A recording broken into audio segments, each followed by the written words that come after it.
ছোট্ট একটা ব্যাগ নিয়ে চলে আসলাম ঘেরে পারে সবজি নেওয়ার জন্য। এখন অনেকেই বলবে কি কিপটার বাবা, এই এতটুকু একটা ব্যাগ নিয়ে আসছে সবজি নেওয়ার জন্য।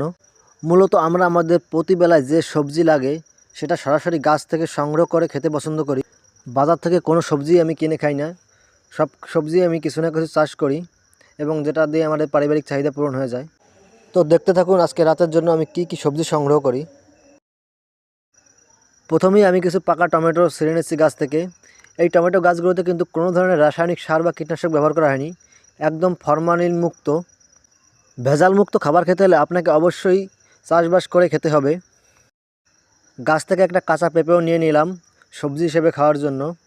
কাঁচা পেঁপে আমাদের শরীরের জন্য কিন্তু খুবই উপকারী। পেঁপে নেওয়ার পরে আমি চলে গেলাম মরিচ গাছের কাছে। এখান থেকে কিছু কাঁচা মরিচ নিয়ে নেব বাড়িতে খাওয়ার জন্য। কাঁচা মরিচের সাথে কিছু মরিচ দেখছি পেকে গেছে, এই মরিচগুলো আমি নিয়ে যাব। এগুলো হচ্ছে দেশি মরিচ, দেখতে ছোট হলেও কিন্তু খুব ঝাল এই মরিচে। কথায় আছে না, ছোটো মরিচের ঝাল বেশি, এটাই হলো তার বাস্তব উদাহরণ।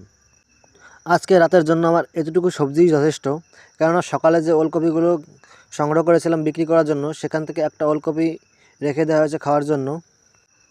এগুলো ছাড়াও আমার ঘরে আরও অনেক ধরনের সবজি আছে, চাল কুমড়া, লাউ, মিষ্টি কুমড়া, কিন্তু এগুলো আজকে আর নেব না। আজকে এতটুকু সবজি আমার জন্য যথেষ্ট।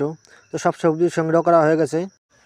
তো আমার সবজি সংগ্রহ করা আজকের মতো শেষ। এখন আমি বাড়ির দিকে চলে যাব। ভালো থাকবেন সবাই, টাটা।